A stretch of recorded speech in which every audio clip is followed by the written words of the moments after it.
अस्सलामुअलैकुम। इस लेक्चर में मैं सबसे पहले ये फ्रंट में इस सेंटर का नाम टेक्स्ट के ज़रिए लिखूंगा और उसको रेंडरेबल बनाऊंगा। आइए इस पेज पे मुझे लिखना है, तो क्रिएट में गए और थोड़ी सी वॉल्यूम में तेज़ कर दूँ। अच्छा हाँ, क्रिएट में गए, शेप्स में गए और ये देखिए टेक्स्ट का ऑब्जेक्ट है, इसको क्लिक कर दिया और यहाँ पर इत्तेफाक से वो हॉस्पिटल का नाम ही लिखा हुआ है, तो मैं यहाँ सिर्फ क्लिक करूँगा तो वो लिख देगा। क्लिक कर देते हैं।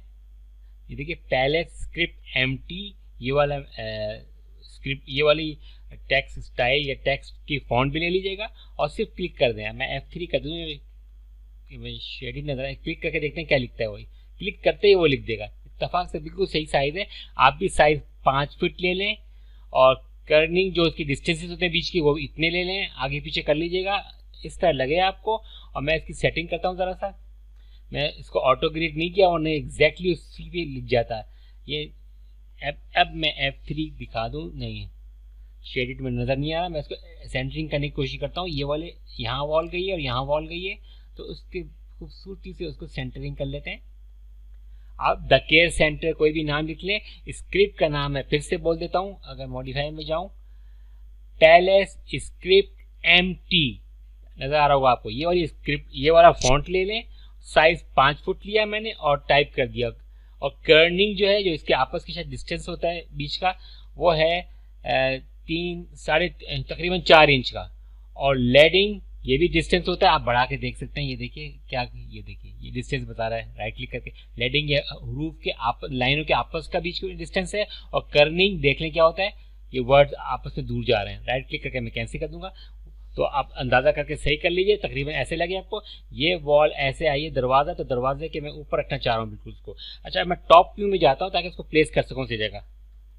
टॉप व्यू में गए, जूम Z दबाया और F3 भी दबा दिया। ये देखिए हमारा तकरीबन ये सही जगह पे है। या वॉल तो इसके ऊपर आएगी शायद, तो ऊपर की वॉल देखते हैं जी, यहाँ पर आएगी, तो इसको उठा के यहाँ लाना पड़ेगा आपको ये। और इसको एक काम करेंगे, अब इसको एक्सट्रूड भी कर देंगे। एक्सट्रूड कर देंगे तकरीबन 2 इंच या 6 इंच जो भी है, हाँ 2 इंच करेंगे, तो वो बारीक लाइन है, बस उनको ट्यूबलाइट की तरह बनाना है हमें। तो चलिए एक्सट्रूड का मॉडिफायर लगाते हैं, EXT। और इत्तेफाक से इसमें भी 2 इंच हुआ हुआ है पहले से। और यहाँ देखिए थिकनेस आपको नजर आ गई होगी। इसको मैं लाइनिंग के ऊपर रख देता हूँ ये, और ऐसे घुमा के दिखाता हूँ आपको। ये देखिए यहाँ पर हमने लिख भी दिया। अच्छा इसको मटेरियल क्या देना है, चमकदार लाइट का मटेरियल देना है। M से मटेरियल में ये जो इस तरह का मटेरियल था, इसको कॉपी कर लेते हैं कहीं। यहाँ पर ये खाली स्लॉट भी कॉपी करें और इस पर रख दें राइटिंग।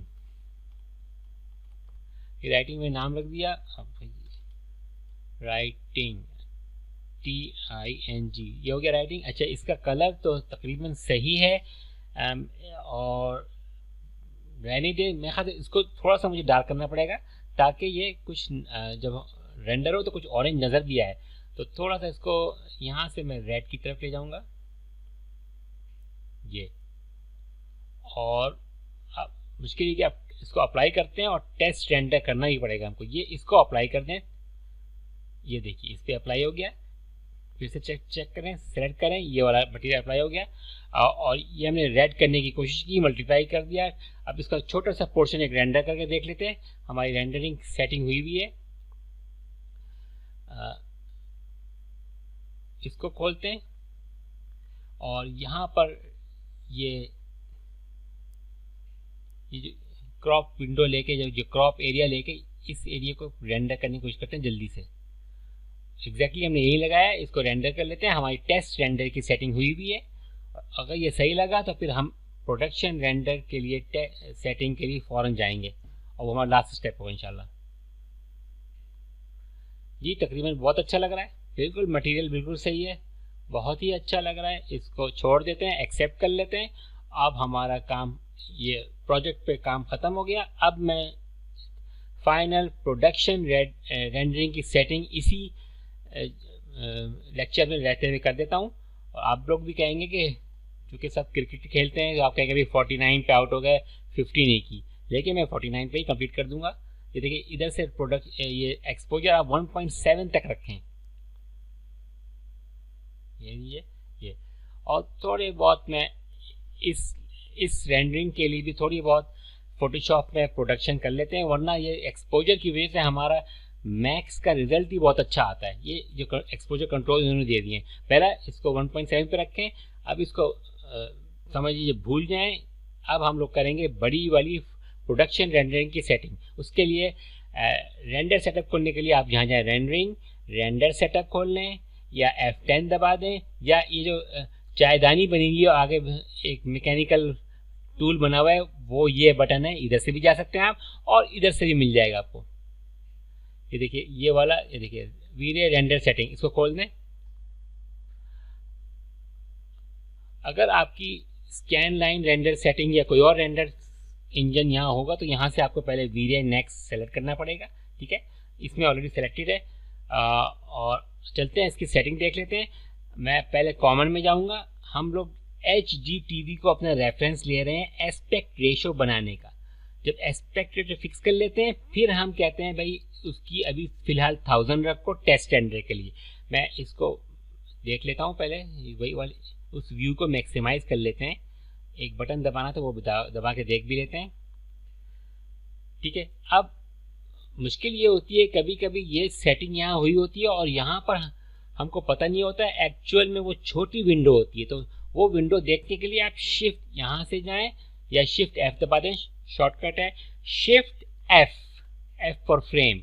ये हमारा हुआ है तो हमारा व्यू सही है, वरना व्यू कट जाता हमें पता भी नहीं चलता। तो आप यहाँ से भी दिखा दूँ आपको, शो सेव फ्रेम्स, ये ला शिफ्ट F हुआ है, यानी ये जो हमको अगर उस कहता है कैमरे में ये आपका नहीं आ रहा, यहाँ पर एक लाइन आ जाती, यहाँ फ्रेम छोटी आती है। हमारी फ्रेम पहले से सेट है और बिल्कुल पूरे रेंडर में हमको पूरा नज़र भी आ रहा था यही पोर्शन।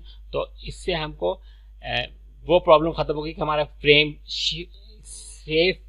ऑन हुई है या नहीं हुई है, ये मसला हमारा नहीं हुआ, वो मतलब हमारा ऑन हुआ है। तो वो चेक कर लीजिएगा पहले। उसके बाद जैसे मैंने कहा अब हम 1000 तो लिया था हमने टेस्ट रेंडर्स के लिए, इसको कर लें आप कम से कम 24। ये 1000 कम से कम है टेस्ट रेंडर के लिए। प्रोडक्शन रेंडर के लिए मेक श्योर कि 2400 से कम ना हो। मैं 2400 रेंडर देता हूँ, अगर आप बोलें तो मैं इसको और अच्छा रेंडर बनाने के लिए 2800 कर देता हूँ। चलिए, और एस्पेक्ट रेशो हमारा फिक्स हुआ है, नीचे की वैल्यू खुद ही चेंज हो जाएगी। मैं बाहर क्लिक करूँ ये खुद ब खुद चेंज हो जाएगी। सपोज मैंने ये कर लिया कि ये मैं फाइनल रेंडर इतने पिक्सल्स का साइज का लूँगा, ठीक है।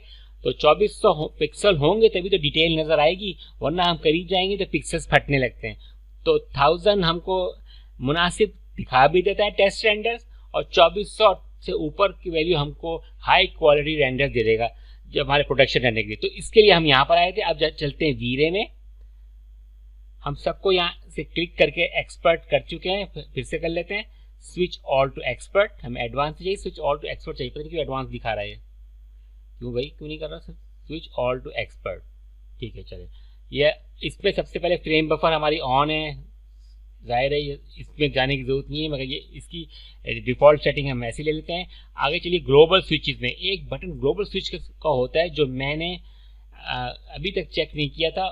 ये क्या है, हाँ, फुल लाइट इवेल्युएशन, ये ऑलरेडी डिफ़ॉल्ट हुआ है, वेरी गुड। पिछले वर्जन में ये अडेप्टिव पे हुआ होता था ताकि वो जल्दी रेंडर करके दिखा दे। फिलहाल हमको फुल लाइट इवेल्युएशन चाहिए क्योंकि हम प्रोडक्शन रेंडर कर रहे हैं, हमारा पहले ही से ये लगा हुआ है।